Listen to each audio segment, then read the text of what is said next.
Nice. I think that's it. Critical moment. It's also critical moments in double platinum. So let's go back to young Brant back in 1978, 9 years old. It seemed like an eternity between I became a Kiss fan shortly before Alive 2 came out, and it seemed like an eternity in between Alive 2 and Double Platinum.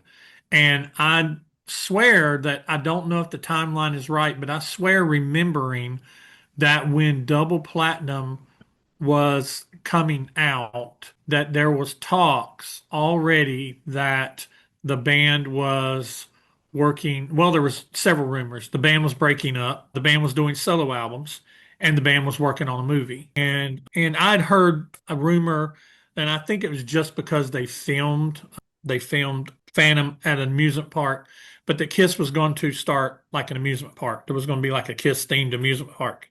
And I remember being like just stoked for that. But platinum to me when I was a kid, it was almost like a speed bump. It wasn't something that I really hovered over. It helped me hear some songs that I had not heard before because this was during the time that I still did not have the first three albums. I had only had Destroyer, Alive, or Live 2 and Double Platinum and Love Gun. And so I had basically, everything after Destroyer. I didn't own Kiss Alive yet, and I didn't own any of the first three albums.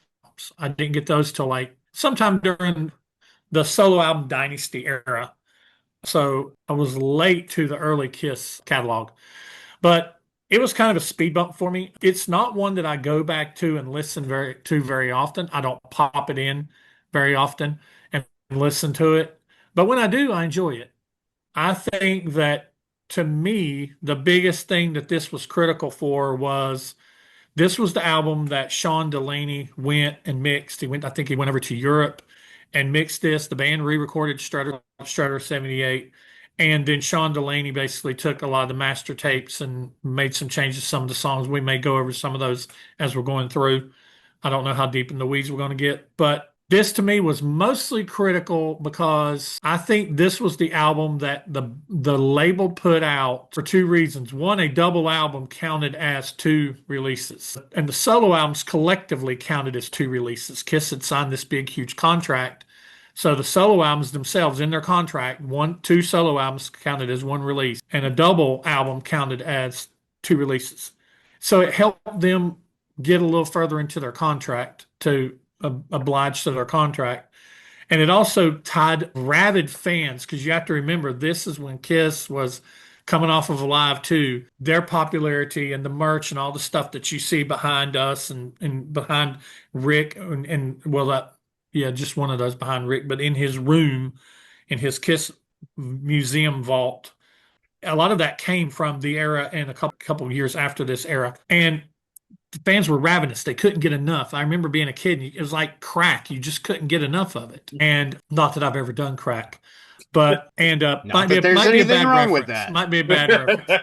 Might be a bad. Not that there's anything wrong with that. Um, but Don't do this, crack. but it was frenzy. It was like chum in the water. It's like fans wanted, they like, give me more. You couldn't see them enough on TV. You couldn't see enough magazines, and the fans had to have something. So this was a thing that other than recording that song, 78, Kiss was very much hands off on. And it amazes me if you go back and listen to watch some of the videos like Dennis DeWalch or whatever, who designed a lot of the packaging for Kiss, to hear him talk in some of the videos that he's done.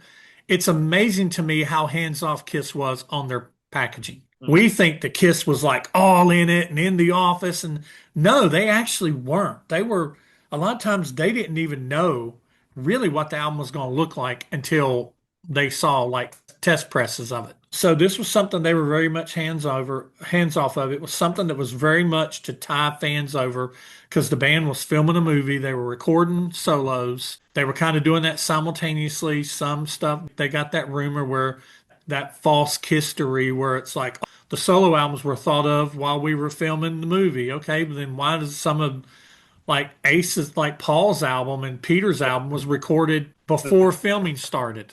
It's like, you might want to revise your history, story. Rick, I know you love this album, and you know I love you, buddy. You know I love you so much. So, and I know you're not going to Uh-oh. take offense to what I'm about to say, Here but comes. to me, back during the time, this basically double platinum was kind of like a cash grab. If you think about it, it really was. And I mean, I love this album. Do not get me wrong, I love it, but it was the label capitalizing on the frenzied momentum that Kiss had, and they're like, "We got to give them something. We got to give them something. Let's give them a greatest hits album, and we're not going to call it greatest hits. We're going to call it double platinum, or whatever." To be like, look, we're selling mondo amounts of albums when, really they only had a couple albums that actually had gone platinum at the time. So to me, it was critical for the band and for the label because it sold like gangbusters. I mean, like Tommy said, this is probably their most popular compilation album out of all the compilations. This is probably the most popular one. But, it was just something that the label did to appease the fans at the time and make more money. But I think it was very critical. Now, longevity wise, critical, I don't, we look back at it now, and if you weren't there, and if you don't really think about, you don't really factor in the frenziness that Kiss had that was on a level like we've only really seen come close to whenever they reunited, it was so big that this was a big deal when it came out. But it's not really so much of a big deal now. It's just another album in the catalog. Well, this album I didn't really have growing up as a kid, really. I never really had the tapes or the original CDs, I don't think. My only copy is this old one from the 80s, and I never really listened to it a lot either. I never realized that they changed so much stuff and just kind of put it on. I'm like, yeah, I know all these songs and listen in the background. And then later I'm like, well, that sounds a little different. And that sounds like shit. I guess they did a lot to this album, but I really don't have a lot of memories with it. It's one I got later on. And I do have one kind of funny story. When I was a kid, my mom would go to garage sales and yard sales and shit. When I was little, I hated it. I'm like, oh, man, mom, but she dragged me along. But when I got a little older, like maybe, I don't know, like 9 or 10, and realized that they had some cool shit at garage sales, I'd always go with her and I'd look for Kiss stuff or G.I. Joe stuff. Okay. So I actually got a couple albums still to this day from garage sales and flea markets and shit. And there was one day I saw double platinum on 8-track. Just one, just one tape though. And it was like a quarter or 50 cents or whatever. So I'm like, come on, Kiss stuff. Can I have it? I didn't know what it was. It's like, yeah, I get it. So took it home, put it in the 8-track player, and I'm like, all right, Kiss. And I'm waiting, and I'm like, it's so quiet. I'm like, just nothing. Turn the volume up, trying to hit the next track. I like pull it out. I'm like, put it back in, and like still nothing. I'm like, Ma, there's something wrong with this thing. I can't hear nothing. And she looked at it, and there was no tape inside. Someone had taken the Oh tape out. shit. And I'm like, I was so excited. My mom went back to that garage sale and asked for her money back. She got it. A whole For a quarter. quarter? 50 cents at the most, probably a quarter, but I had no idea there was two, so I would have got ripped off anyway. I only got the one. Empty 8-track. Then my mom went back and she's like, we're getting our money back. She got her money back because you don't mess with the hillbilly woman from Alabama. That's about it, though. Like I said, it was a later on thing where I finally heard the whole thing, and it was just like. But now I really do like it, though. I really like it. I'm glad it's in the rotation for me. So, cheers. This was actually the first Kiss album I heard before I became a fan. In like 86, the whole neighborhood was like skateboarding, and our neighbors' parents were always out of town on the weekends. And my friend Brett, we raided his brother's record collection, and he had Rush, Hemispheres, Police, Zenyatta, and Double Platinum. And Police and Rush were like too smart for us because we were all like Motley Crue kids. And so we would play Double Platinum all the time. And my friend Danny, he remembered it from being a kid. It never stuck with me then. But like Brant, how you said you didn't think it was big after the 70s. To me, in the turn 16 in 1991, you didn't want to take a bunch of CDs with you. And so when I was becoming a Kiss fan, like the Double Platinum CD was like always in my car. Because it was like you had like the greatest of Kiss in one CD in your car, and it really grew on me in high school. And as far as being critical in the legacy of Kiss, I always go back to bands release good greatest hits after they've broken up, and to release such a cool, packed, beginning to end, different versions of the song's greatest hits while you're still in your prime is amazing to me. So that's why it's critical as a moment in history to me. And kind of I just have those memories of, just staring at that silver record, had no idea who they were. I was in the 7th grade, and it's weird how this stuff infiltrates your life and you spend the rest of your life staring at that silver record. Is there a song on Double Platinum that you would trade out? Is there a song that's on there that you're like, man, this ain't quite the caliber of the other songs? Do You Love Me? God, that is a skip. That has been a skip since I was since I was a freshman in high school, 21 years old. Man, I used to love playing with my Kiss styles of that song. I love the beginning drum. Like, how does Pete play that drum beat with those boots like that? Pete's little arms and doing like this, but on the Mego dolls, they're going to fall off.